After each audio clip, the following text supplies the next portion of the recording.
Assalamualaikum, kita ke Trend Lesson Diary hari ini ke pasal 21. Adonai memerhatikan Sarah sebagaimana dia telah bersabda, dan Adonai melakukan kepada Sarah seperti yang telah dia sabdakan. Jadi ini paralelisme ya, dua anak kalimat mirip tapi menegaskan. Jadi anak kalimat kedua menegaskan yang pertama.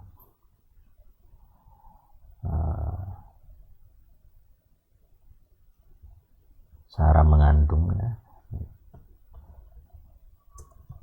Predikatnya harus di belakang.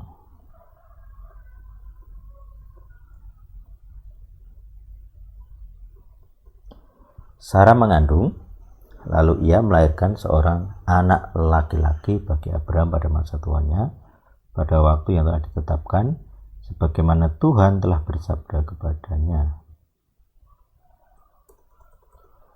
Abraham menyebut nama anak yang baru dilahirkan baginya, yang telah Sarah lahirkan baginya itu Yitzhak. Ini nanti dicari tahu ya, arti Yitzhak itu apa. Abraham menyunat Yitzhak, anak laki-lakinya yang berusia 8 hari itu, seperti yang telah Tuhan perintahkan kepadanya. Abraham berusia 100 tahun ketika Yitzhak anaknya dilahirkannya baginya. Ini Rukin putranya ya.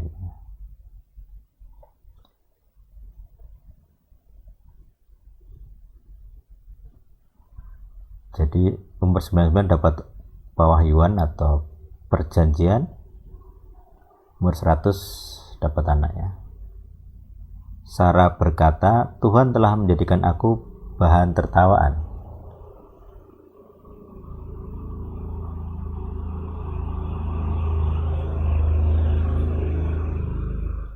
Setiap orang yang mendengar akan menertawakan aku. Selanjutnya dia berkata, siapakah yang telah mengatakan kepada Abraham bahwa Sarah akan menyusui anak? Sebab aku telah melahirkan seorang anak laki-laki pada masa tuanya. Nah itu. Padahal dia dulu tertawa-tawa gitu ya, sekarang dia bilang orang menertawakan aku. woman. Anak tersebut bertambah besar, kemudian dia disapih. Pada hari Yitzhak disapih, Abraham mengadakan sebuah perjamuan besar. Nah ini Sarahnya mulai iri lagi. Sarah melihat anak Hagar, orang Misraim yang telah melahirkan bagi Abraham, jadi Ismail ya, sedang mengolok-olok.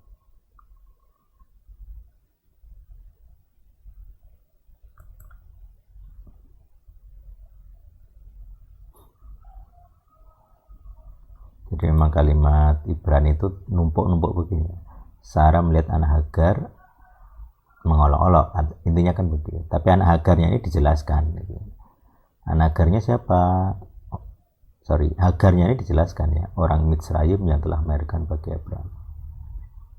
Makanya kalau literal ya ini harus dituliskan begini ya. Memang strukturnya begitu.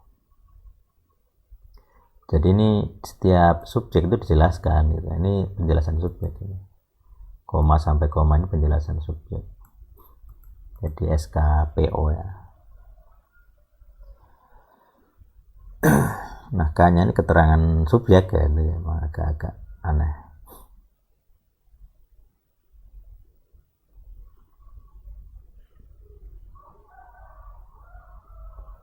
Mungkin bisa dikasih seperti ini.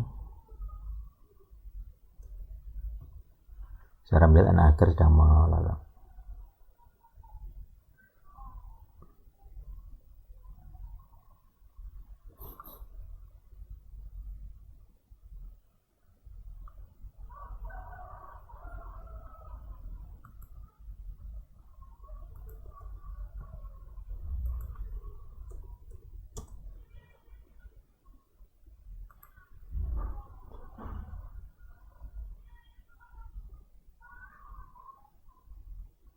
Nah, jadi aneh.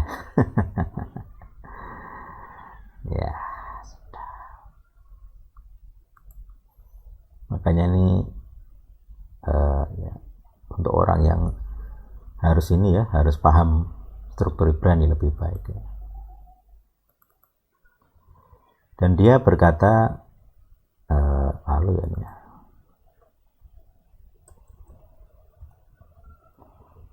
lalu dia berkata kepada Abraham, usirlah wanita pelayan itu dan anaknya, karena anak wanita pelayan itu tidak akan menjadi ahli waris bersama anakku, bersama Ishak.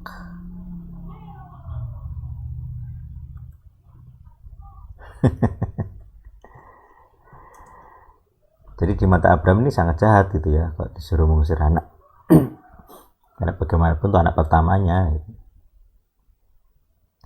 Namun hal itu sangatlah jahat di mata Abraham.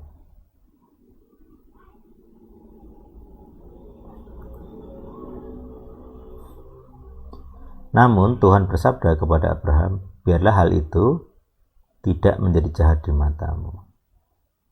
Berkenaan dengan anak muda itu dan berkenaan dengan wanita pelayan itu, semua yang Sarah katakan kepadamu, dengarkanlah keluhannya. Karena ia akan disebut keturunan bagimu adalah dari Ishak. Jadi yang nyuruh nikahi Hagar kan ya Sarah istrinya. Begitu ada hal buruk, Sarah sendiri yang marah-marah. Tapi Sarah dibela Tuhan. Nah ini ya kadang orang bersalah yang dibela Tuhan itu tidak menyenangkan, dipandang tidak adil lah biasanya gitu.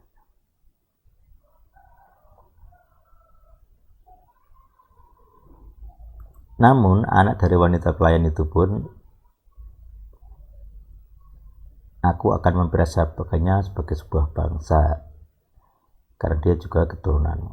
Jadi Tuhan terpaksa memberkati Ismail karena keturunan Abraham. Jadi seandainya Sarah tidak membuat cara sendiri untuk supaya dia punya anak, ya Tuhan tidak dipaksa untuk memberkati Ismail. Jadi Tuhan memberkati Ismail karena keturunan Abraham. Sebab dia sudah bersabda gitu ya, berjanji bahwa keturunanmu, ya, keturunan Abraham akan diberkati.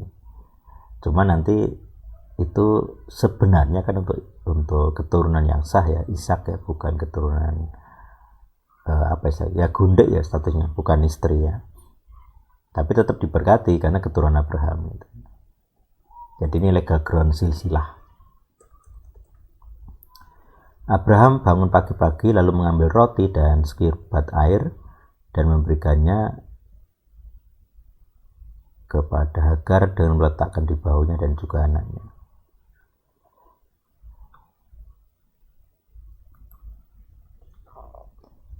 Lalu dia menyuruhnya pergi.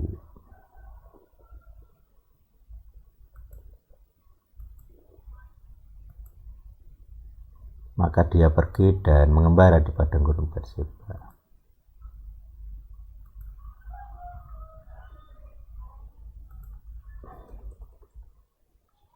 Kemudian habislah air dari kirbat itu dan dia membaringkan anak itu di bawah salah satu semak.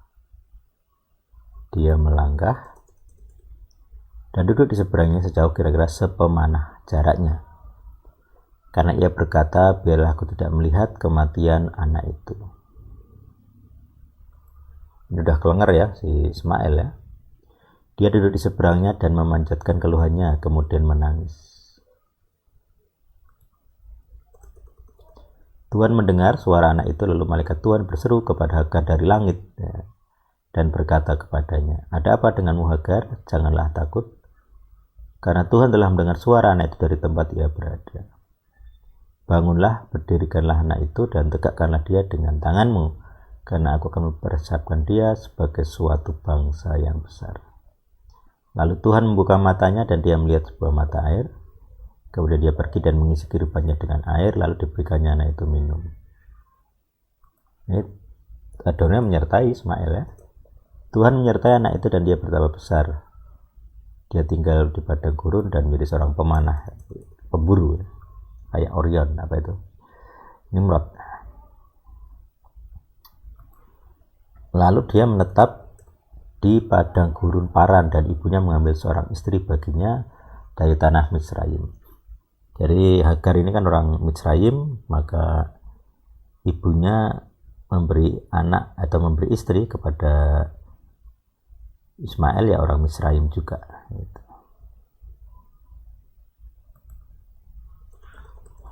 Ini ayah ya biasanya. Terjadilah pada waktu itu bahwa Abimelek beserta Pikol, panglima tentaranya, berbicara kepada Abraham, katanya, ini artinya kalimat langsung ini.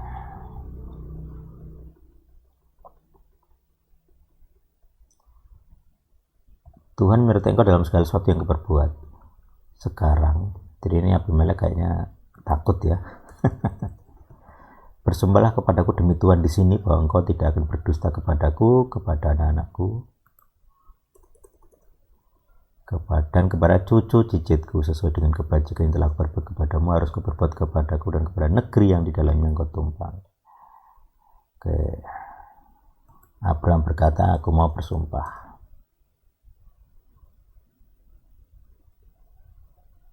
Oh, ini konflik ya, ada konflik dengan hamba-hamba Abimelek. Namun Abraham berunding dengan Abimelek berkenaan dengan masalah sumur air yang telah hamba-hamba Abimelek rampas.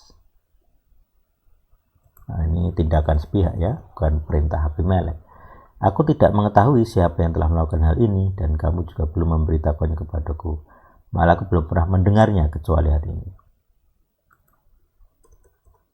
Abraham mengambil kawanan domba, kawan lembu, dan dia memberikannya. Lalu dia memberikan kepada Abimelek.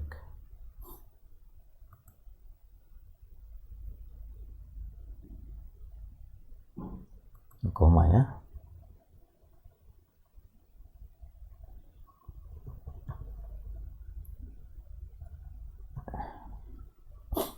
Lalu mereka keduanya ini lebih baik ini. Mungkin agak beda dengan original, nanti kita lihat. Kemudian mereka berdua mengadakan perjanjian. Kemudian lagi ya. Abraham mengumpulkan 7 ekor anak domba betina dari antara kawanan domba itu secara terpisah. Abimelek berkata kepada Abraham, apakah maksudnya ke-7 ekor anak domba betina yang telah kukumpulkan secara terpisah ini? Dia menjawab, engkau harus menerima ke-7 ekor anak domba betina ini dari tanganku, supaya hal itu dapat menjadi suatu kesaksian bagiku bahwa aku telah menggali sumur ini. Jadi rebutan sumber di atas ya. Itulah sebabnya orang menyebut tempat itu Berseba. Jadi Berseba itu wilayah ini ya, milik Abraham. Nanti kita lihat Berseba di modern sekarang ini di wilayah mana. Karena di sanalah kedua orang itu telah bersumpah. Nah, Seba itu sumpah ya, jadi Saba. BRI ya artinya tempat sumpah gitu ya, Berseba. Oke, mereka mengadakan perjanjian di Berseba dan Abimelek serta Pikol tentaranya. Abimelek serta Pikol panglima tentaranya bangkit dan pulang ke negeri orang Filistin. Nah, Abimelek orang Filistin ya. Oke, dia menanam sebatang pohon tamariska di Berseba dan di sana dia memanggil nama Adonai, Tuhan yang kekal.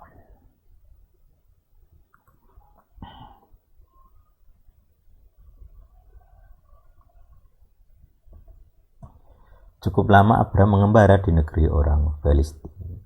Itu di pasal 21 ya. Jadi Sarah bersalah tapi dibela Tuhan. Ini topik ke pasal 21 ya. Ya, itu memang Tuhan tuh sering begitu. Namanya juga juru selamat.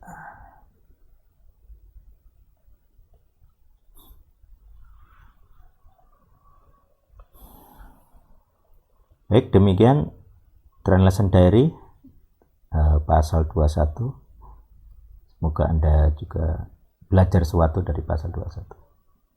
Kalau Anda orang benar dan Anda bersalah, Tuhan bisa bela Anda.